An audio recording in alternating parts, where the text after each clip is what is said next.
saat ini data yang kami peroleh ada kurang lebih 1.400 jiwa yang belum melakukan perekaman KTPL.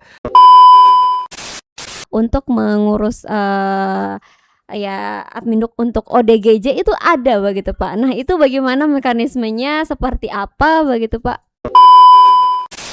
Kita punya layanan namanya KESAN, Kelurahan Sadar Admin Duk. Nah ini yang patut kita ini untuk bagaimana layanan ini bisa dimanfaatkan oleh kelurahan-kelurahan.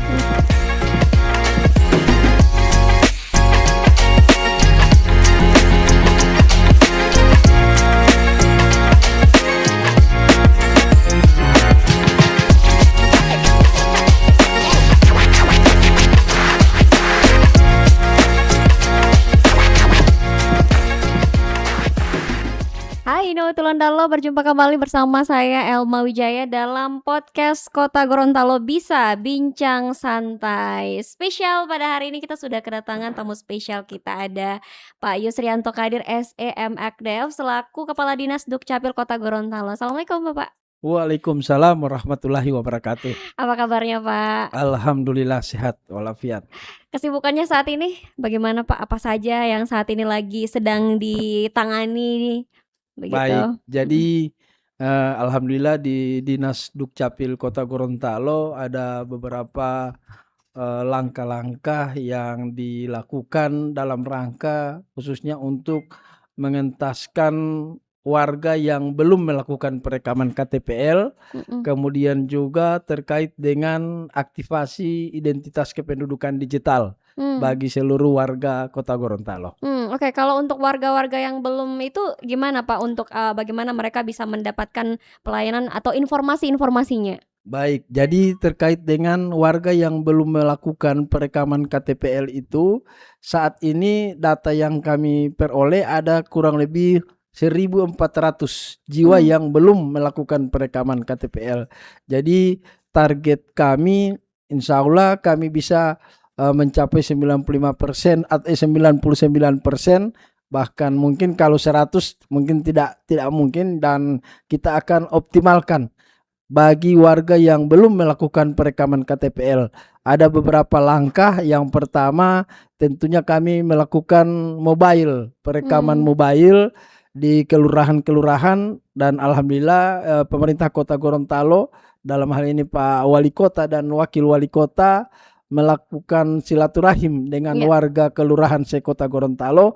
Di situ kami hadir. Jadi kami datang mobile untuk melakukan perekaman KTPL dan diharapkan dapat dimanfaatkan oleh warga. Jadi tidak perlu lagi ke kantor, kami akan datang untuk melakukan perekaman KTPL di kelurahan. Yang berikut di sekolah-sekolah.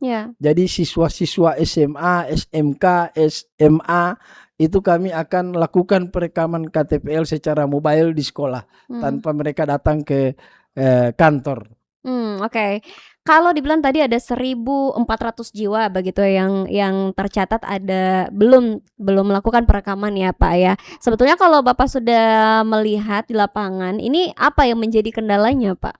Memang yang menjadi kendala di lapangan itu adalah warga yang memang tidak mau memanfaatkan layanan yang kami lakukan secara mobile. Itu setelah kami inventarisir, itu kebanyakan di usia-usia yang memang sudah harus memegang KTPL. Jadi mereka mungkin karena sibuk atau mungkin mereka berada di luar daerah, mereka tidak melakukan perekaman KTPL. Padahal data mereka sudah ada. Dan itu nantinya akan berdampak ketika mereka mengurus dokumen kependudukan, karena dokumen kependudukan ini kan merupakan layanan dasar. Jadi dasar dari seluruh layanan publik itu dia harus dengan dokumen kependudukan. Nah, mereka akan mengalami kesulitan di situ. Artinya ketika mereka memerlukan data kependudukan, akhirnya mereka dinyatakan bahwa data mereka tidak aktif karena mereka belum melakukan perekaman KTPL. Nah, inilah langkah-langkah yang kami lakukan, dan semakin mudah ketika kita melakukan perekaman KTPL, misalnya kita di daerah lain, Ya. bisa langsung, walaupun kita Oh. penduduk Kota Gorontalo, kita bisa datang langsung ke Dukcapil setempat untuk melakukan perekaman Oh, saja. itu bisa, Pak? Bisa, jadi dilakukan datang memberitahu untuk melakukan perekaman. Nanti pencetakannya kita akan cetak di Gorontalo. Jadi Boleh, seperti itu. mekanismenya seperti apa itu, Pak? Apa saja yang mereka harus siapkan? Karena sejauh ini kan memang ada beberapa masyarakat yang belum mengetahui ternyata bisa, misalnya mereka bertempat di daerah lain, terus tidak punya KTP, Ya. atau mungkin akan pindah kependudukan dan lain Tidak. sebagainya. Nah, itu bagaimana, Pak? Tidak perlu, mereka bawa saja kartu keluarga. Jadi misalnya ada kartu keluarga Gorontalo, mereka bisa melakukan perekaman KTPL di daerah tersebut. Nah, lebih baik lagi ketika mereka misalnya lama bermukim di suatu daerah, itu mereka langsung pindah saja, bisa meminta untuk proses pindah dari daerah, misalnya dari Kota Gorontalo mau pindah ke Manado atau mau pindah ke Jawa, silakan saja, tidak ada masalah. Kita akan proses untuk pemindahannya dan mereka melakukan perekaman KTPL untuk mendapatkan dokumen kependudukan tersebut. Oke. Bapak tadi mengatakan juga bahwa ini dilakukan bagi anak-anak sekolah ya di SMA. Nah, itu bagaimana prosesnya dan bagaimana ketika mereka menyambut, apalagi anak-anak, ih bagaimana ini mau urus begini, kenapa tuh langsung mesti ada KTP gitu? Ya, jadi untuk anak-anak sekolah atau siswa memang ini sangat penting. Jadi kami melakukan perekaman KTPL itu ketika mereka berumur 17 tahun ataupun masih 15 tahun kita bisa lakukan perekaman. Jadi umur 16 tahun itu mereka melakukan perekaman dulu. Nanti ketika umur 17 tahun kita langsung cetak. Mereka bermohon untuk pencetakan KTP, kita cetak. Berarti Jadi dari umur 15 tahun sebenarnya sudah bisa ya, bisa Pak, melakukan ya? perekaman. Jadi kita merekam dulu, nanti KTP-nya belum kita terbitkan. Nanti setelah umur 17 tahun baru kita terbitkan. Nah, sasaran kita saat ini ke sekolah-sekolah itu. Nah, manfaatnya tentunya biasanya mereka senang ketika punya KTP. Yang pertama mereka bisa bikin SIM. Ya, itu kan. Kemudian manfaat-manfaat lain misalnya ketika mau pilkada atau pileg, pemilihan umum. Nah, itu mereka bisa menggunakan hak suaranya dan lain-lain untuk mereka bisa. Kalau saya melihat bahwa fenomena siswa-siswa mereka pegang KTP itu senang sekali. Mereka sudah berarti, mereka sudah merasa sudah dewasa lah, karena sudah bisa ngurus SIM, sudah bisa lain-lain. Justru pertanyaan yang timbul adalah hal-hal yang mereka merasa bahwa so besar ini kita ini begitu. Cuma memang kecenderungan ketika kami melakukan layanan di sekolah-sekolah itu, kebanyakan anak-anak sekolah itu tidak mau melakukan perekaman di sekolah karena mungkin mereka hanya pakai baju sekolah. Mereka mau itu dengan berdandan. Jadi biasanya mereka datang. Nah, kalau misalnya di kegiatan-kegiatan pemerintah kota ataupun ini mereka senang datang di situ. Kalau di sekolah kami datang itu biasanya targetnya tidak banyak. Mereka lebih nanti saja seperti itu. Oke, berarti kalau dibilang bahwa lebih banyak ya antusiasnya itu datang dari anak muda begitu ya, Pak? Iya, betul. Itulah yang kendala kami hadapi. Kalau anak muda kita lebih mudah, tetapi yang sudah wajib memiliki KTP di umur bahkan 40-50 tahun itu banyak yang belum melakukan, karena itu tadi kesibukan atau mereka malas datang ke kantor, padahal kita bisa melakukan pelayanan KTP. Yang terdata, Pak, dari 1.400 ini itu kebanyakan dari usia remaja kah atau usia yang sudah lanjut usia? Iya, atau gimana, Pak? memang yang didominasi oleh remaja, kurang lebih sekitar 60% lah. Jadi yang umur-umur yang memang wajib untuk mendapatkan KTP, khususnya para siswa-siswa, karena mereka setiap tahun itu bertambah terus. Jadi seperti itu, didominasi oleh mereka. Berarti itu adalah kendalanya di mana, Pak? Apakah kurangnya perhatian dari orang tua mengajak anaknya atau bagaimana? Bisa jadi. Jadi kadang mereka juga tidak orang tua tidak tidak memperhatikan atau lupa terkait dengan itu, nanti anaknya yang akan memberitahukan, saya butuh. Akhirnya mereka datang untuk bagaimana kita bisa. Makanya itu kita melakukan berbagai upaya. Jadi selain di kelurahan-kelurahan, kita punya layanan yang kita sebut pemuda, perekaman usia muda. Nah, ini kita lakukan di kelurahan-kelurahan, pendekatan-pendekatan itu kita lakukan agar supaya mobile terhadap pelayanan KTP ini terus dimanfaatkan oleh warga. Saya melihat bahwa dari Dukcapil juga betul-betul sangat bersemangat untuk mencapai target ini. Apalagi ketika setiap kegiatan silaturahmi yang diselenggarakan oleh Bapak Wali Kota, itu Iya. selalu hadir Dukcapil di sana untuk melakukan perekaman KTP atau mungkin menerima memberikan pelayanan gitu kepada masyarakat yang berada di setiap kelurahan. Nah, ini targetnya sampai kapan, Pak, untuk mencapai target yang terbilang masih cukup banyak 1.400 tadi? Ya, memang target kita sudah harusnya tahun ini kita bisa tuntaskan, tetapi kan umur itu terus bertambah. Jadi Iya, semakin iya. ini target kita Setiap hari ada akan orang ulang tahun pasti begitu. ada setiap tahun itu misalnya yang umur 15 tahun Iya. akan jadi 16 tahun. Jadi akan bertambah terus dan itu kita terus mengejar. Makanya target yang ditentukan oleh pemerintah pusat itu 99%. Nah, itu kita akan capai. Kita di atas 99% itulah sudah merupakan target utama. Ini alhamdulillah ini sudah turun. Yang di awal-awal tahun itu masih di 2000-an.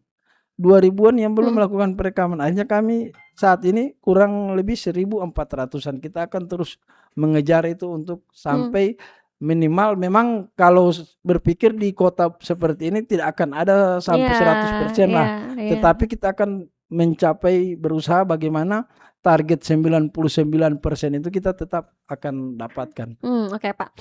Karena ini targetnya meluas dan tidak hanya di kalangan orang dewasa saja yang belum melakukan perekaman, tapi juga kepada anak-anak, remaja yang Bapak sampaikan tadi bahwa dimulai dari umur 15 tahun.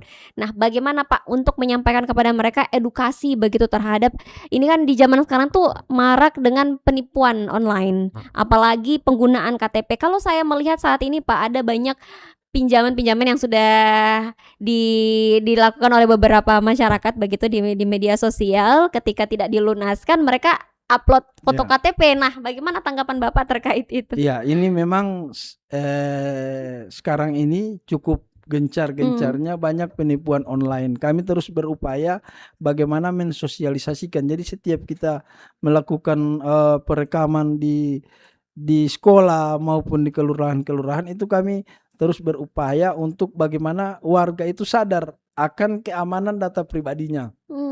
Dengan KTP ini selama ini image masyarakat hanya KTP, hanya kartu biasa. Padahal itu merupakan data pribadi yang harus dilindungi. Nah, kami terus berupaya karena memang saat ini banyak penipuan-penipuan. Bahkan tadi ada yang menelpon ke saya menanyakan apakah memang Dukcapil menelpon warga untuk perbaikan data. Saya sampaikan itu penipuan karena Dukcapil tidak pernah menelpon warga untuk memperbaiki datanya. Itu harus dilakukan di kantor.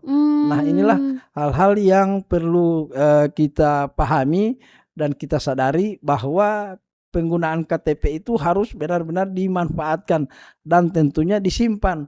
Nah, oleh karena itu ketika KTP hilang itu harus dilaporkan ke Polsek untuk diterbitkan surat keterangan hilang. Karena apa? Jangan sampai KTP ini hilang dimanfaatkan oleh orang yang tidak bertanggung jawab. Sehingga muncul tadi tagihan dari pinjol atau apa, padahal kita tidak pernah apa. Nah, KTP kita hilang. Ketika kita lapor di Polsek menyatakan bahwa kita memang sudah mengalami kehilangan KTP. Jadi seperti itu. Iya. Jadi perbaikan data yang tadi Bapak sampaikan itu adalah sebetulnya dia tidak bisa dilakukan secara online ya, Pak, ya? Dia tidak bisa, kalau untuk perbaikan data tidak bisa dilakukan secara online. Dia harus secara ini langsung datang ke kantor karena data itu memang data pribadi dan perbaikan itu dilakukan, ada dokumen yang harus dipenuhi untuk memperbaiki itu. Jadi kita tidak sembarang untuk memperbaiki data itu hanya disampaikan, oh saya merubah tanggal lahir saya. Tidak seperti itu, harus ada dokumen-dokumen yang mendukung. Nah, apabila itu tidak ada, harus lewat putusan pengadilan. Nah, jadi Pak, itu apa sebetulnya yang menjadi contoh penipuan nih, Pak? Kita harus membedah atau membedakan antara penipuan dengan tidak. Biasanya kata-kata seperti apa begitu dari para penipu yang mereka menanyakan nama, menyampaikan bahwa ada, ini tadi saya bacakan ada yang penipuan yang masuk tadi disampaikan Bahkan saya sendiri pernah Hampir pernah ditelepon, ditelepon iya, juga ya, mau Pak? diminta data. Dia tidak mengetahui bahwa Kalau saya bakal ini, saya ini adalah iya, kepala dinas Dukcapil ya. jadi di sini ada yang menyampaikan ke saya, istrinya ditelepon Heeh. atas nama ini orang Jawa. Apakah dia pegawai Dukcapil? Saya bilang tidak ada nama seperti itu. Jadi ketika ada yang menelpon seperti itu, harus kita langsung matikan ataupun kita blokir. Jangan Oke. sampai kita dipancing Heeh. untuk mengikuti apa perintah dia. Misalnya Ya. menanyakan nomor NIK atau apa, kemudian sambil kita disuruh pencet ini, akhirnya rekening kita terkuras oleh penipuan tersebut. Jadi ketika ada yang atasnamakan Dukcapil, baik itu menelpon, WA, itu jangan dihiraukan selama itu. Selama itu tidak pernah ada yang ingin dilakukan perubahan data, itu jangan dilakukan. Bisa juga langsung konfirmasi ke kami di Dinas Dukcapil supaya memang dan memang kejadian kemarin ada yang memang duitnya sudah terkuras baru baru menyampaikan melaporkan. ke kami. Nah, Iya. bagaimana itu Pak kalau kasus seperti itu? Kalau itu memang kami tidak bisa Tidak bisa bikin, ya Pak ya. ya kami cuma bisa menyampaikan bahwa hal-hal tersebut biasanya mereka katanya sampai video call kalau misalnya terbawa, mungkin sudah dengan hipnotis atau apa, katanya mereka perintahkan tindis ini, pencet ini. Ini akhirnya ketika mereka lihat nomor rekening mereka telah terkuras. Jadi seperti itu. Ada aduan-aduan seperti itu. Ini kan penipuan yang terus kita tidak bisa mencegahnya ya Pak ya. Maksudnya ketika sudah terjadi berarti adalah hal yang kita lakukan memahami apa saja hal-hal yang kita lakukan dari diri kita sendiri dulu begitu ya, paham dengan bentuk-bentuk atau ciri-ciri penipuan begitu. Nah, kalau dari Bapak sendiri bagaimana melihat sekarang orang yang menggunakan KTP namun menyalahgunakan itu? Ya, jadi saya melihat bahwa kita perlu sadari juga ketika kita memegang dokumen kependudukan kita, memang betul-betul harus kita jaga karena saya melihat bahwa KTP itu hanya dianggap hanya sebagai kartu saja, bisa bahkan bisa dipinjamkan atau ada yang mau pegang silakan, mau bahkan mungkin kalau ini disuruh kirim lewat Maxim atau lewat apa. Nah, ini yang harus kita pahami. Jadi jangan membagikan siapa saja data pribadi kita, baik itu keluarga kita, apalagi sampai dengan di tempat-tempat umum atau di medsos kita mengupload foto identitas kita, itu sangat berbahaya. Jadi kita harus memahami dan menjaga itu dari diri kita sendiri. Jangan sampai data pribadi kita di KTP itu ada juga chip di situ. Jadi itu memuat elemen data kita. Nah, kita harus hati-hati ketika kita menggunakan atau memegang KTP itu, apalagi sampai dia hilang di tempat-tempat umum. Nah, jadi kita harus hati-hati untuk menggunakan atau memegang dokumen kependudukan ini. Oke. Bapak, ada yang menarik. Saya juga baru mendapatkan informasi bahwa ternyata untuk mengurus admin untuk ODGJ itu ada begitu Pak. Nah, itu bagaimana mekanismenya, seperti apa begitu Pak? Iya, itu memang juga salah satu layanan kami karena layanan Dukcapil itu tidak hanya menyangkut yang normal saja, tetapi juga kita harus memberikan layanan kepada orang dengan gangguan jiwa. Nah, mereka itu juga kan punya data pribadi. Nah, mereka harus memiliki dokumen kependudukan. Biasanya mereka juga itu akan dialokasikan untuk mendapatkan bantuan sosial. Nah, ketika itu mereka harus ada dokumen kependudukan, kemudian juga masuk di layanan kesehatan. Jadi kita berupaya bagaimana mereka juga harus memiliki dokumen kependudukan. Nah, itu kita lakukan dengan cara kita melakukan mobile. Tidak mungkin mereka kita bawa ke kantor atau ketika ada yang melapor, Pak, ini ada orang ODGJ, kita bawa saja ke kantor. Kaget dia merontak di dalam kantor atau dia berontak atau. Nah, kita berusaha untuk bagaimana kita datangi. Oh iya, nanti kita akan alamatnya di mana. Jadi ketika ada warga yang bertetangga ataupun memiliki kenalan dengan ODGJ yang belum memiliki dokumen kependudukan itu melaporkan saja ke kelurahan. Biasanya kelurahan yang akan menginformasikan ke kami di Dukcapil, dan kami akan melakukan perekaman didampingi oleh mereka. Di mana saja kita akan, selama ODGJ itu bisa kita lakukan pendekatan. Memang ada beberapa yang kami gagal karena dia memang tidak bisa beradaptasi, melihat saja kita dia sudah lari.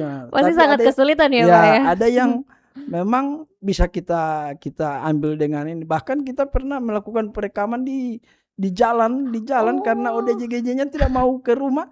Saya pernah lihat konten itu, Pak. Bagaimana dari Dukcapil bawa alatnya apa semua. Kita melakukan perekaman di jalan. Jadi di mana saja selama itu, dan alhamdulillah itu terus berjalan. Bukan cuma ODGJ, yang disabilitas juga itu kita lakukan, kita perlakukan seperti yang itu. Kemudian juga yang sakit di rumah sakit, kita lakukan perekaman KTP terhadap warga yang sudah sakit di rumah sakit. Oke. Bapak terkait dengan itu ya pasti juga ada harapan besar begitu ya yang ingin diwujudkan. Apa ya sebetulnya yang menjadi harapan besar terkait dengan target-target ini semuanya, Pak? Memang harapan itu tentunya Pak, bagi warga adalah kebahagiaan, karena mereka pasti ketika memiliki dokumen kependudukan akan ada kebahagiaan. Karena apa? Ketika ada hal yang mereka perlukan, mereka sudah tidak terlalu, kita punya itu. Jadi tidak hanya mereka, semua warga ketika kita memiliki dokumen kependudukan yang lengkap, yang ada, yang tersedia, apa saja kita tidak akan mengalami kesulitan ketika kita ingin mendapatkan layanan publik di mana saja. Jadi kita di mana saja kita akan aman, dan tentunya itu akan menimbulkan kebahagiaan bagi kita, dan itu memang target utama, bagaimana semua warga memiliki dokumen kependudukan. Dan apakah itu juga menjadi salah satu misi atau visi dan misi dari pemerintah kota begitu, Pak? Iya, memang Pak Wali dan Pak Wakil Wali Kota juga bahwa layanan publik itu harus benar-benar dilaksanakan dan dioptimalkan. Tentunya salah satunya itu dokumen kependudukan. Kemudian tidak hanya itu, tetapi bagaimana layanan yang kita berikan kepada masyarakat.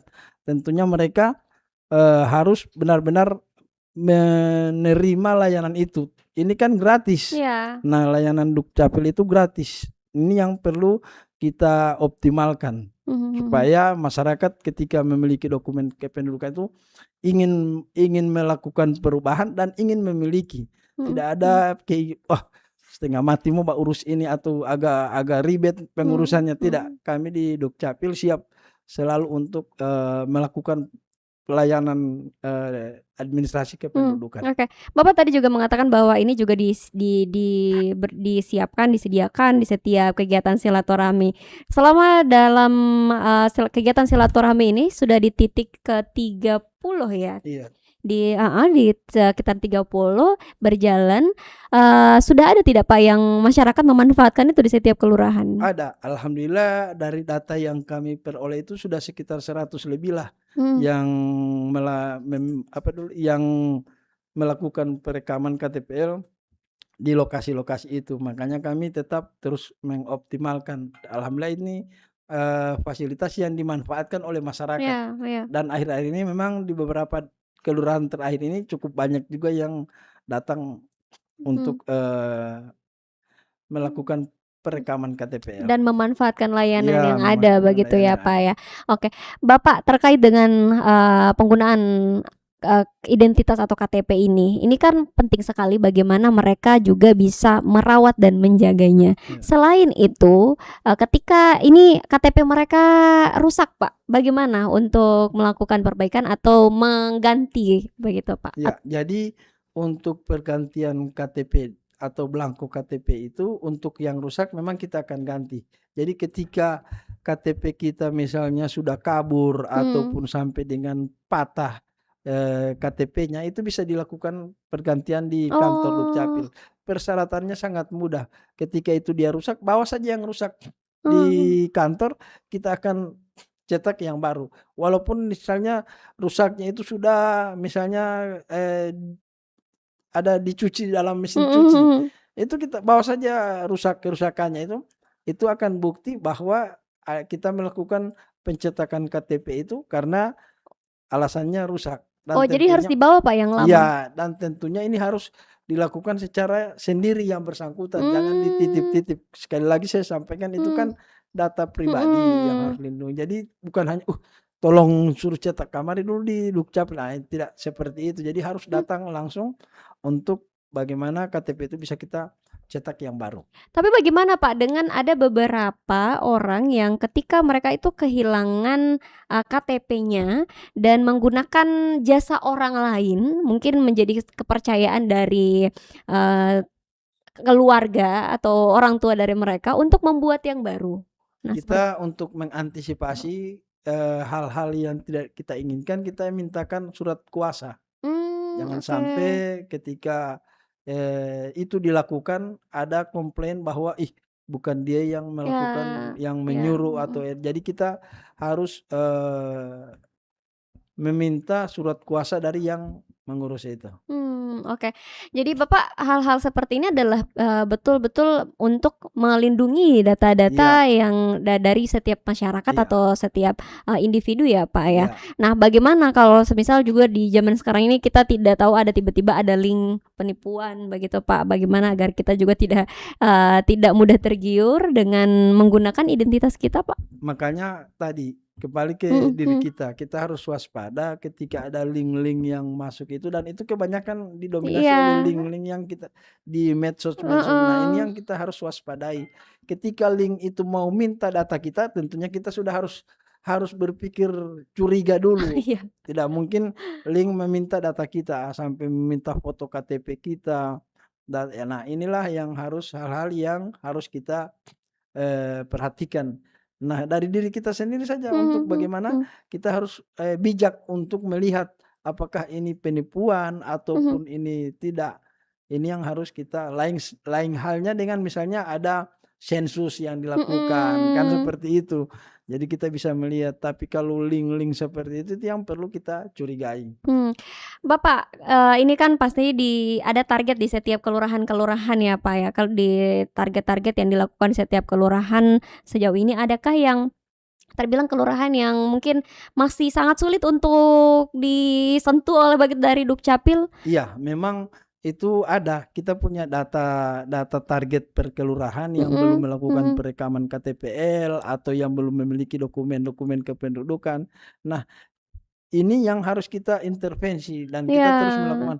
Alhamdulillah kita kemarin waktu di, BIMtek Lurah, kita sudah sampaikan kepada camat dan lurah, apabila mereka membutuhkan kami untuk melakukan, sosialisasi ataupun apa di rapat-rapat koordinasi camat dan lurah, kita siap datang. Dan alhamdulillah ada beberapa kecamatan yang sudah merespon, Mhm, dan kita akan datangi, kita akan sampaikan data-data agar supaya bagaimana, target-target dari seluruh kelurahan itu. Kita punya layanan namanya Kesan, Kelurahan Sadar Admin Duk. Nah, ini mhm, mhm, yang patut kita ini untuk bagaimana layanan ini bisa dimanfaatkan oleh kelurahan-kelurahan. Kita mhm, akan datangi. mhm. Jadi mereka tidak perlu, Tidak ketika perlu lagi ke mereka punya kantor, data, heeh. kita akan datangi langsung, kita akan mobile ke kelurahan itu. Mau bikin KIA, kartu identitas anak, atau mau bikin KTP, mau ini, kita akan layani di Mhm, perekaman mhm. KTPL dan lain-lain. Apakah ada layanan secara online yang disiapkan, Pak? Ada layanan online, tetapi itu Mhm. hanya untuk misalnya untuk pencetakan. Layanan itu ada di identitas kependudukan digital. Jadi di situ kita ada Oh, fitur-fitur iya, yang, makanya ini juga kita terus berupaya heeh, bagaimana kita bisa mengaktifkan identitas kependudukan digital ini. Ini KTP digital. Jadi heeh, heeh, KTP itu ada di HP, dan dokumen-dokumen kita tidak perlu lagi bawa-bawa, ini ada di, HP semua dalam genggaman. Jadi kita, mhm, identitas kita itu ada dalam genggaman. oke, Jadi menarik nah sekali, Pak. di fasilitas-fasilitas IKD itu bisa kita melakukan pencetakan. Misalnya kita mau minta pencetakan kartu keluarga, atau kita pencetakan terkait dengan akta kelahiran. Heeh, heeh, Tetapi kalau merubah tetap harus mhm. melakukan perubahan KTP di. Seperti apa, KTP digital itu, Pak? Dia Ini ada, nanti kita biasa mhm, kita ini, apakah ada kita aplikasinya atau iya, apa, Pak? aplikasinya, dan persyaratannya sebenarnya sangat mudah, hanya, Mhm, KTP saja, iya, apa, HP Heeh. Android maupun iPhone. Nah, itu kita akan aktivasi. Kemudian email yang Iya. aktif dan tentunya KTP. Alurnya bagaimana, Pak? Apakah itu kita unduh di Play Store atau App Store atau Iya, bagaimana, apa jadi nama dia aplikasinya, tetap Pak? harus datang ke kantor. Kita Oh. kita unduh di App Store atau di Play Store, Mhm. identitas kependudukan digital, Mhm. kemudian kita datang ke kantor Dukcapil, kita mengisi data-data yang diminta, nomor NIK, kemudian NIK, nomor Iya. HP. Nah, setelah itu kita akan minta untuk swafoto. Nah, Oke. swafoto ini langsung di HP, Mhm. kemudian akan muncul barcode. Ini yang akan kita aktifkan lewat barcode di kantor dan akhirnya akan dikirim ke email itu PIN, Mhm PIN mhm yang mhm. akan kita buat. Jadi seperti itu, alurnya cepat, Oke. cara buatnya pun cepat dan mudah. Nah, manfaat ya, KTP digital dengan yang sering yang fisiknya itu apa, Pak? Jadi kalau KTP digital kan lebih mudah di HP. Heeh heeh heeh. Nah, manfaatnya dia terintegrasi juga dengan layanan-layanan publik. Cuman Oke. memang dan itu memang program pemerintah pusat. Jadi Mmm. seluruh nantinya ketika itu sudah seluruh warga sudah melakukan aktivasi, itu akan terkoneksi semuanya. Saat ini yang belum itu masih di bank. Oke. Nah, nantinya ketika di bandara di mana itu sudah mulai terkoneksi lewat IKD ini. Mhm. Jadi ini manfaatnya sangat sangat mudah dan mungkin tingkat keamanan juga Iya. lebih aman. Jadi nanti kalau ke mana-mana misalnya di bandara kita tinggal menunjukkan KTP KTP digital saja ya, digital Pak, ya. ya. Ini luar Kalau ini biasa lagi sekali. dibawa-bawa kan kalau KTP Heeh elektronik heeh, yang ini masih takutnya dibawa. jatuh atau dan lain sebagainya. Baik, Bapak yang terakhir, pesan-pesan kepada masyarakat di Kota Gorontalo, ayo kita, melakukan perekaman KTPL dan lain sebagainya, silakan, Pak. Baik, jadi closing statement saya yang pertama tentunya perekaman KTPL ini sangat penting bagi seluruh warga, sehingga kami mengharapkan agar dapat melakukan perekaman KTPL. Yang berikut tentunya kita harus waspada terhadap dokumen kependudukan kita. Itu data pribadi kita. Jadi kita harus bijak untuk bagaimana dokumen itu tidak sampai tersebar ataupun berpindah tangan atau menginformasikan kepada siapapun, jangan. Kemudian yang ketiga, tentunya kami di Dinas Dukcapil memberikan layanan ini gratis dan Mhm. kami berharap tidak ada calo dan datang langsung saja. Kami jamin gratis untuk seluruh pengurusan dari administrasi kependudukan. Mungkin ini. Baik baik. Terima kasih banyak Pak Yusri, terima kasih atas informasinya dan telah hadir di podcast Bisa Bincang Santai dan Nawati Londalo terima kasih, sampai jumpa kembali di podcast berikutnya. Bye.